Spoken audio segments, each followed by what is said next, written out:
आद्य क्रांतिकारक राघोजी भांगरे, हुतात्मा नायक कातकरी राया ठाकर आणि त्याचबरोबर ज्यांची परवानगी न घेता या राजूर प्रांतात येण्याचा अधिकार आजही कोणाला नसावा असं मला वाटतं की ज्या व्यक्तीने एक हाती पेशवाईला धडक दिली, ज्या व्यक्तीसाठी पेशवाईला राजूर सुभा उभा करावा लागला, ज्या पेशवाईला त्याच्या समोर नतमस्तक व्हावं लागलं, ते या राजूर सुभेचे राजे जामजी बांगडे यांना मी सर्वप्रथम अभिवादन करतो. खरं तर काळाच्या ओघामध्ये इंग्रज गेले, पेशवाई गेली, एवढंच काय क्रांतिकारक जामजी बांगडे गेले, त्याचबरोबर राजूर सुभाई गेला. परंतु आजही राजूरचं नाव हे बांगड्यांचं राजूर घेतलं जातं. त्यामुळे आपला पहिला हक्क आहे की त्याच्याजवळ नतमस्तक करू. त्याचबरोबर आता कार्यक्रमाला आलेले पाहुणे आदरणीय मलिक साहेब, आदरणीय दादा, त्याचबरोबर विचारमंचावरील सर्व मान्यवरांचे या ठिकाणी मी स्वागत करतो. खरं तर अनादी काळापासून आदिवासी आपल्या हक्क आणि अधिकारासाठी लढत आलेला आहे. खरं तर आदिवासींच्या पोटी मूल जन्माला आलं की जन्माला आल्यानंतर अगदी खाण्याच्या अन्नापासून तर पिण्याच्या पाण्यापर्यंत आणि शिक्षणापासून नोकरीपर्यंत आणि जगण्यापासून मरण्यापर्यंत त्याला लढाई लढावीच लागते. इतिहास याचा साक्षीदार आहे की आजपर्यंत प्रत्येक वेळी आदिवासींना हक्क आणि अधिकारापासून वंचित ठेवण्यात आलं.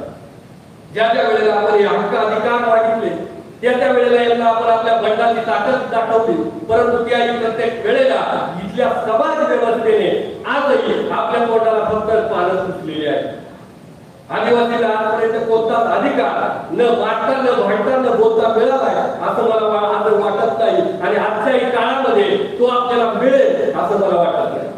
आता या महाराष्ट्रामध्ये आमचं कुपोषण घालवा, आम्हाला अन्न द्या, आम्हाला हंडावर पाणी द्या, आमच्या लेकरांना शिक्षण द्या, याच्यासाठी आपल्याला लढावं लागतं. भूतकाळामध्ये आपल्या पंजाला लढा लढला, आजाला लढला, बापाही लढतोय. बापा हे लढत असताना आपल्या पोरांनाही तो लढा लढवायचा आपल्याला शिकवावा लागेल. राघोजी भांगरे, होण्या गेले यांच्या बलिदानानं सावकारांच्या ताब्यात असणाऱ्या जमिनी आपल्याला मिळाल्या. त्यानंतर बिरसा मुंडाच्या बलिदानातून या जमिनी आज आपल्या नावावरती झाल्या.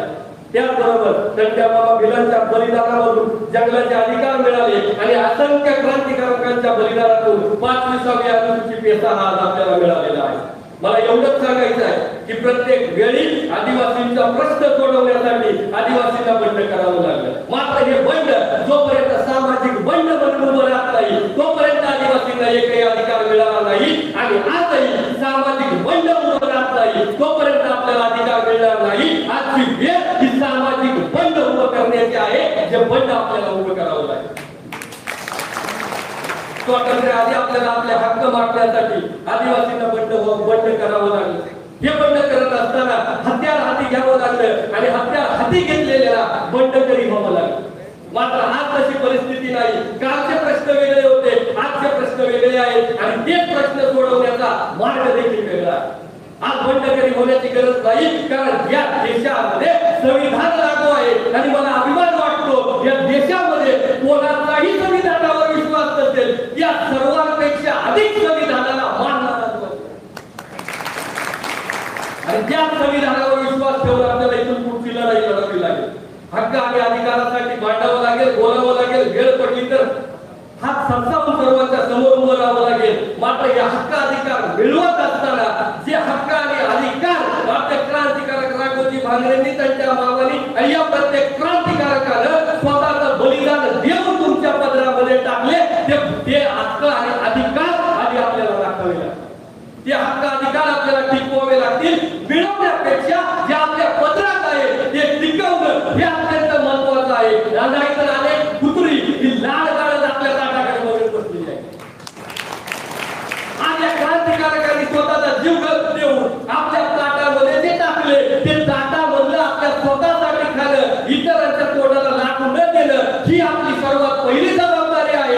एक गोष्ट आजच्या कार्यक्रमातली लक्षात ठेवा, नजर हटी दुर्घटना हा त्या चळवळीचा मूलमंत्र आहे, ज्यासाठी आपल्या क्रांतिकारकांनी बलिदान दिलं.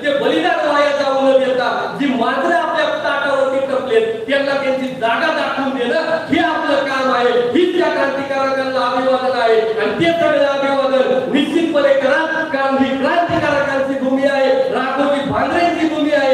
इथं विचारधारा शिकवायची गरज नाही, विचारधारा घेऊन जाण्याची ही भूमी आहे आणि ती तुम्ही 100% करा असा विश्वास व्यक्त करतो आणि या ठिकाणी थांबतो. आयोजकांनाही धन्यवाद देतो.